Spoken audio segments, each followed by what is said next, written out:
Amém. Livro do profeta Isaías, no capítulo 53, diz assim: quem creu em nossa pregação, e a quem foi revelado o braço do Senhor? Porque foi subindo como renovo perante ele, e como raiz de uma terra seca, não tinha aparência nem formosura.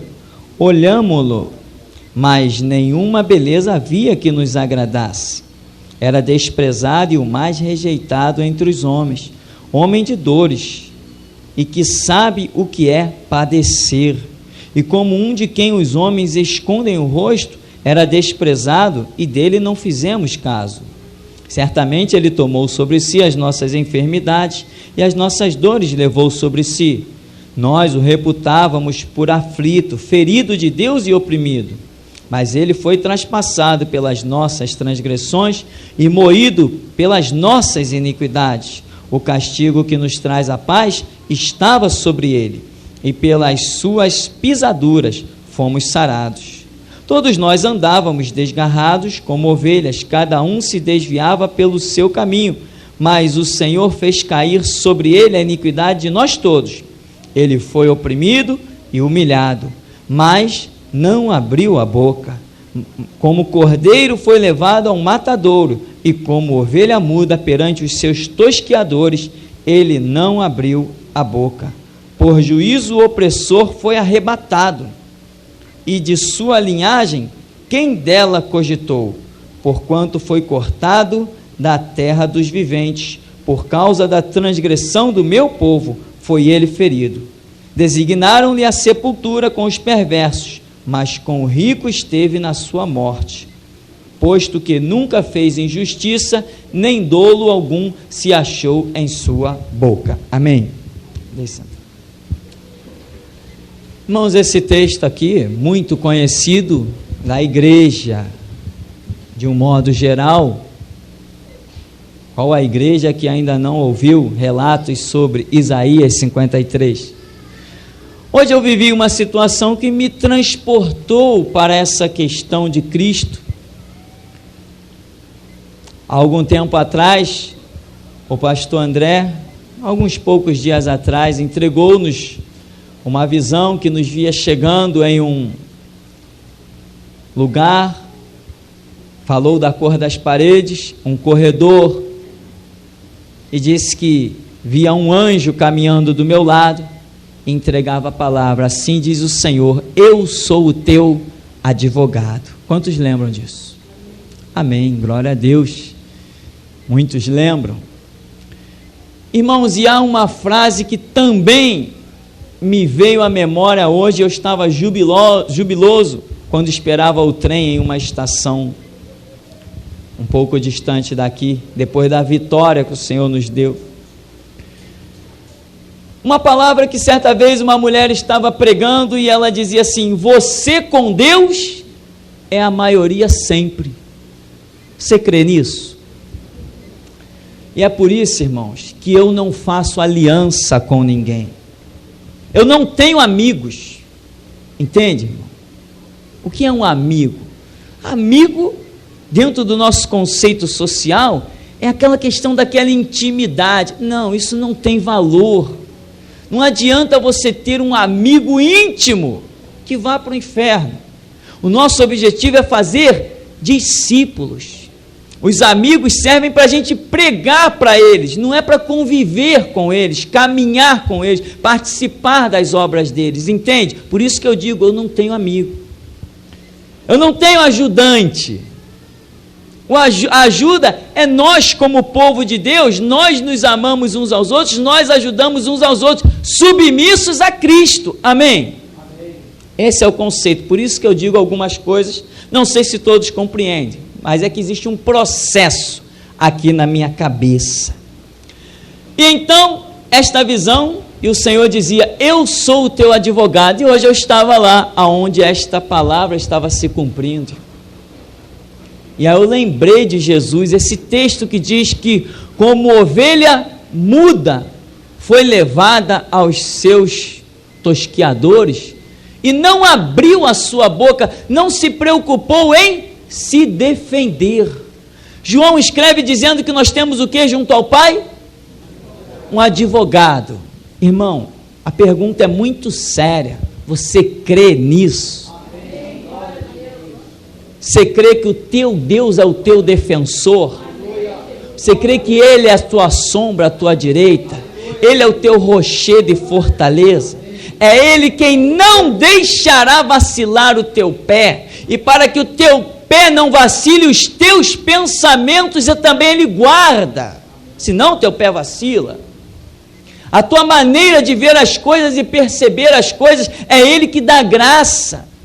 Porém, para Paulo foi dito: o meu poder se aperfeiçoa na tua fraqueza, né? Sempre nós temos as nossas falhas, e é por isso que servimos a um Deus de misericórdia. E ele disse para Paulo: meu poder se aperfeiçoa na tua fraqueza. Quer dizer que Paulo tinha fraquezas, e essas fraquezas o conduzia a certos erros, tanto que ele disse: miserável homem que eu sou, quem me livrará do corpo desta morte? O bem que eu quero fazer eu não faço, e o mal que eu não quero fazer, isso eu faço.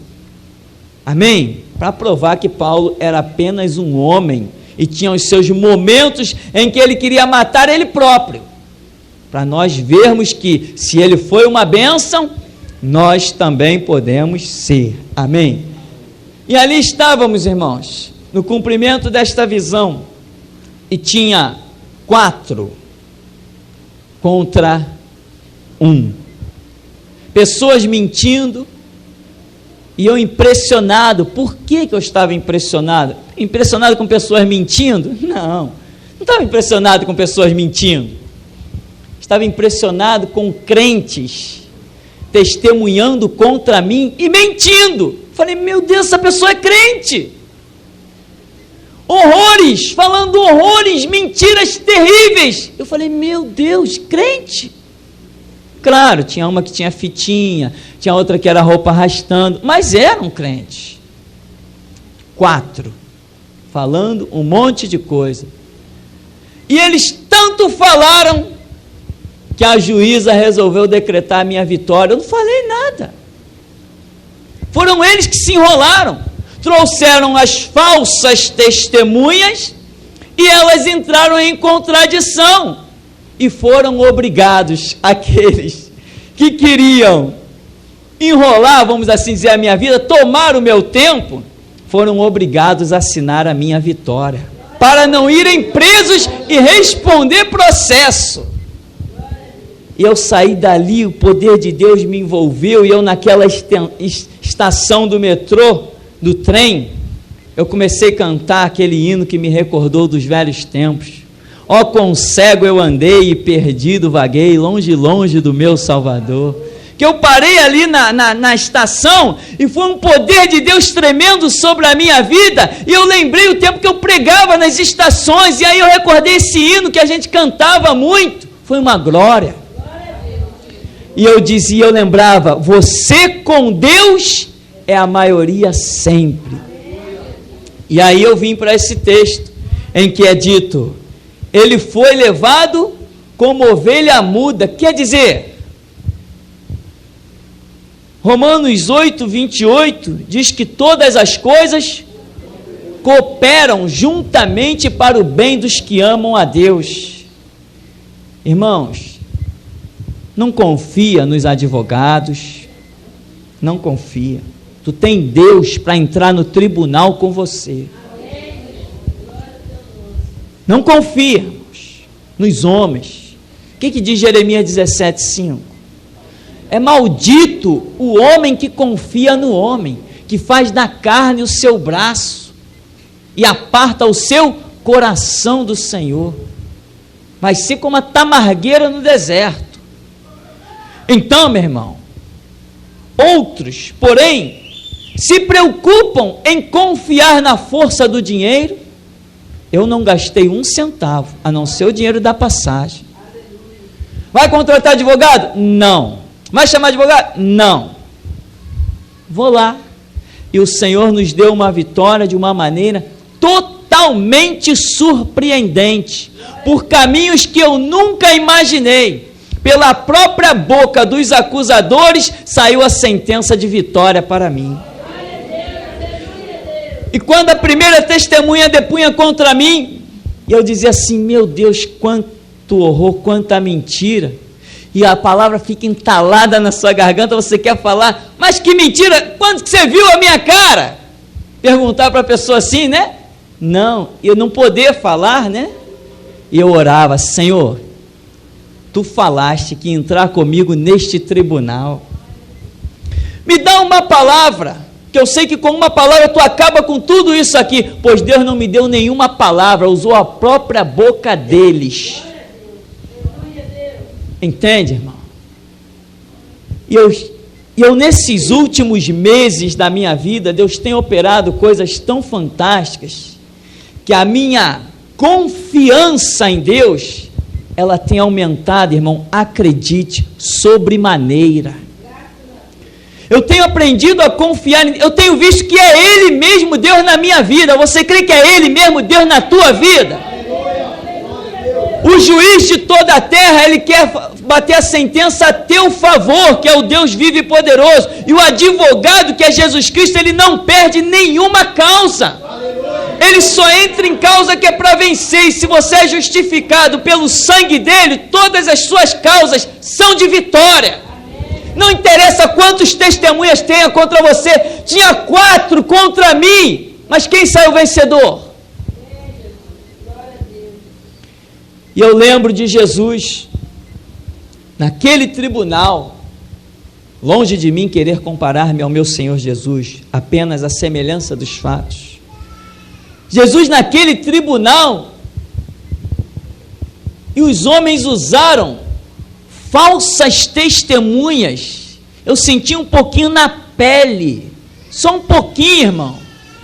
O que Jesus olhou para aquelas pessoas, porque ele estava prestes a fazer o que fosse possível e impossível, para que aquelas pessoas não baixassem ao inferno, e as pessoas pegando as próprias palavras de Jesus e distorcendo, dizendo que ele ia derrubar o templo, que ia reedificar em 3 dias, pegando falsos testemunhas. O Sinédrio organizou falsos testemunhas para as pessoas ali na cara de Jesus, mentindo, dizendo que ele tinha dito coisas que ele não disse, dizendo que ele queria implantar costumes que ele não queria implantar, dizendo que ele falou mal contra a lei de Moisés, e ele não falou nada em nenhum momento, porque ele mesmo diz, nenhum J, nenhum tio da lei pode ser omitido.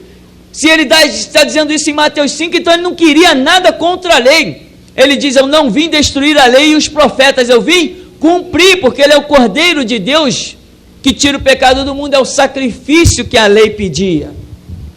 E Jesus vendo aquilo ali, e entrou a primeira testemunha, e Jesus olhou para aquela primeira testemunha, e aqui nesse Isaías 53 fala de rejeição, fala de trauma, fala de angústias, fala de dores, e Jesus, depois que está lá na cruz, ele não olhou só para aqueles que o crucificavam, nem para aqueles que diziam, desce dessa cruz e salva-te a ti mesmo, se tu és o rei dos judeus, se tu és o filho de Deus. Não, quando Jesus estava na cruz, ele levou a mente lá dentro do tribunal, e ele viu a primeira testemunha e disse, Pai, perdoa, ele não sabe o que faz. Daqui a pouco ele lembrou da segunda testemunha, Pai, perdoa, ele não sabe o que faz. Meu irmão, todos podem te acusar, menos Deus. Quando Deus te acusa, acabou para você. Acabou. Lembra quando Davi foi acusado por Deus? O profeta levantou, Davi, um homem tinha uma ovelha e o outro tinha um monte. O homem que pegou é tal, digno de morte. É, Davi, esse homem é você. Deus está te acusando, dizendo que você é digno de morte. Agora, Deus está te dando 3 escolhas, porque Ele tem uma acusação contra você. Ele não vai te matar, Ele perdoou o teu pecado, mas o que você quer? Fugir dos inimigos, que a peste venha? Deu 3 escolhas para Davi. Quando Deus, meu irmão, é contra nós, a Bíblia diz, horrenda coisa, cair nas mãos de um Deus vivo. Mas se o mundo é contra nós, o que Paulo escreve? Se Deus é por nós, quem será contra nós? Aquele que nem mesmo seu próprio filho poupou, como não nos dará com ele todas as coisas? Não importa quem te ofendam. Jesus já disse, aquele que te bater numa face, oferece-lhe a outra. Agora, deixa eu dizer outra coisa para você, que eu glorifico ao meu Deus por isso. Meu irmão, por mais que as pessoas façam contra mim, tentem me maltratar, me prejudicar, eu não sei se isso é defeito ou virtude, o meu coração não consegue se encher de ódio. Não consigo.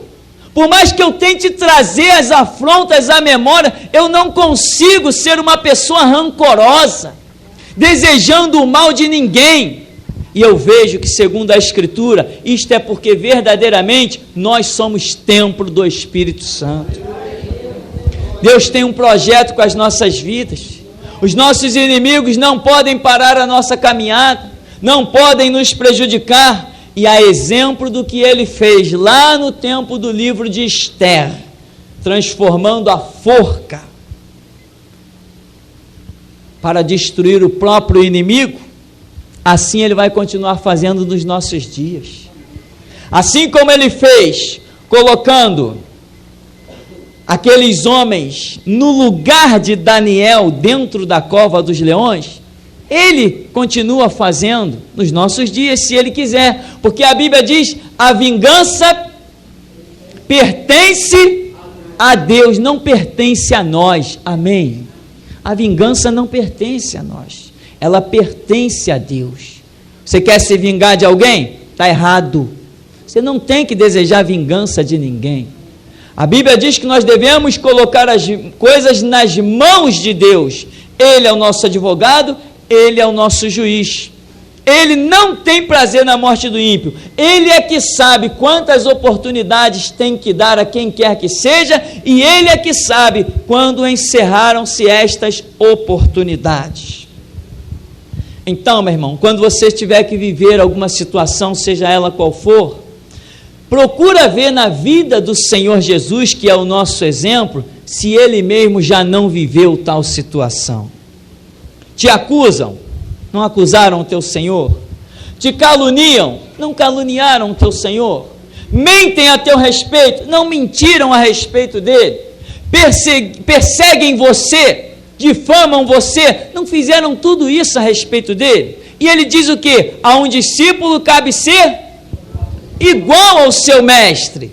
Então, irmão, aprenda agora, o seu coração não pertence ao ódio, o seu coração não pertence ao rancor, o seu coração não pertence ao orgulho, o seu coração não pertence ao desejo de vingança, o seu coração pertence a Deus. Deixa que o Espírito Santo ministre em você, que é templo de Deus, aquilo que ele quer que seja ministrado. O Espírito Santo não habita em casa cheia de mágoas, ódios, traumas. Ele cura destas coisas. Tem alguém que você precisa perdoar? É nessa noite, é agora. Ah, não consigo perdoar. Vai conseguir essa noite, porque Deus vai te dar graça. Porque quando você desocupar o seu coração do ódio e do rancor, ele poderá derramar a plenitude do Espírito dele. Se tem um pote ocupado, como nós vamos colocar alguma coisa dentro de um pote que está ocupado? Assim é o nosso coração. Temos que nos despir de todas essas coisas do mundo, para que o Espírito Santo possa transbordar o cálice na nossa vida. E diz aqui, foi oprimido, humilhado, mas não abriu a boca. Como um cordeiro foi levado ao matadouro, como ovelha muda perante os seus tosquiadores, ele não abriu a boca. E eu pergunto, Jesus tinha palavras para responder? Tinha. E como tinha? E às vezes esse é o nosso problema, porque achamos que temos palavras para responder e não sabemos ficar calados. Por isso, há uma parte da Escritura que deveria fazer parte das nossas orações. Senhor, põe anjo à porta dos meus lábios, para eu não pecar contra ti. Entende? Nós temos as nossas reações, e às vezes essas reações, às vezes ou sempre, nunca servem para nada. Nunca servem para nada. Aliás, a Escritura de Deus diz que, a ira do homem não produz a justiça de Deus. Amém, irmãos? Paulo escreve em Romanos 12, dizendo que boa, perfeita e agradável é a vontade de Deus. Nós precisamos nos exercitar mais nisto. Apareceu lá no lugar onde eu estava uma defensora pública. Sentou-se do meu lado, como faz parte da lei. Ninguém pode estar em nenhuma causa se não tiver alguém que o defenda, que conheça de lei. Por mais que eu tentasse ignorar isso, eles não iam permitir.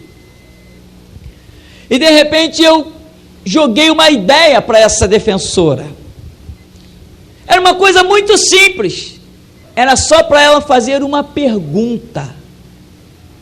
O que há de complicado em fazer uma pergunta? Mas era a pergunta mais simples, irmãos.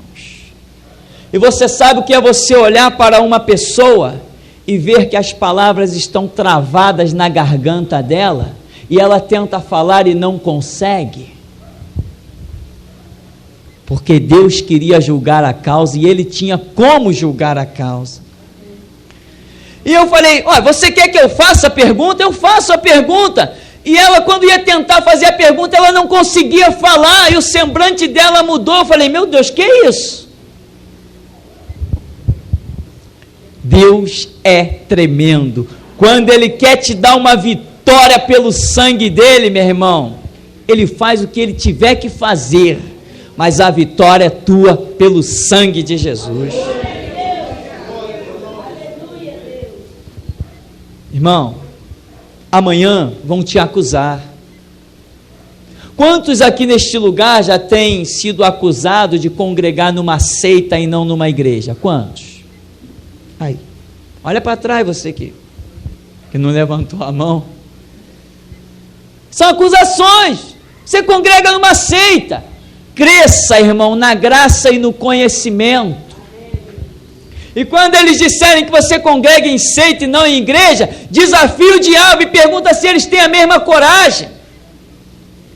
Procura os enfermos para orar e pergunta se eles, que dizem habitar nos seus grandes e mega templos, se têm a mesma coragem. Mostra as tuas mãos calejadas espiritualmente no serviço a Jesus Cristo e pergunta se eles fazem a mesma coisa. Deixa te acusar. Quem te julga é o Senhor. Ele é o nosso advogado, e Hebreus vai dizer que nós temos um sumo sacerdote que pelo próprio véu da sua carne adentrou as regiões celestes na intimidade com Deus, no santo dos santos, e por nós intercede. Toda a intercessão de Cristo é atendida. O Pai nunca dá não para Jesus Cristo, porque o sacrifício dele foi muito grande. Então, irmão, essa é a nossa meditação nesta hora. O exemplo do nosso mestre, nós precisamos aprender, e tem mais, mesmo depois dessa pregação, eu estou duvidando que nós sejamos perfeitos nisto, mas vamos nos exercitar. O exemplo dele é, como ovelha muda, foi levado ao matadouro.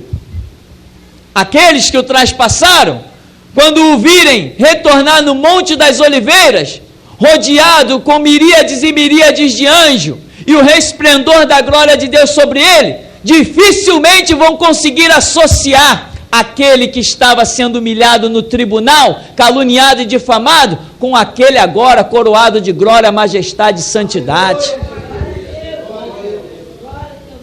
E ele disse assim, como eu venci, o Pai me dá que eu me assente com ele no seu trono. Venceu o quê? Venceu porque ficou calado, deixou o julgamento transcorrer, não pelo que os homens queriam, mas pelo que Deus queria, porque ele disse, eu vou como de mim está escrito, e o que está escrito não foi produzido por homens, foi produzido por Deus. Ele não foi julgado pelos homens, ele foi julgado por Deus. Sim ou não? Claro que sim. Porque o projeto de Deus não foi esse, que ele viesse ao mundo ser por aspersão dos pecados da humanidade?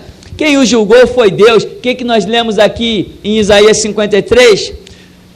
Ferido e oprimido de Deus, não dos homens. Então, querido, vamos deixar o mundo se escandalizar no nosso silêncio, como Pilatos. Tu não respondes nada, tu não vês que eu tenho autoridade para te soltar ou te mandar matar? Tem nada. Nenhuma autoridade tu terias, se do alto tem alguém acima de você, se do alto não te fosse concedido. Eu não estou aqui trazido por homens, eu estou aqui trazido por Deus. Amém, queridos? Tentemos seguir o exemplo de Cristo, como ovelha muda, levada ao matadouro. Chegar no matadouro é fácil, o difícil é não abrir a sua boca. O Senhor nos abençoe em nome de Jesus.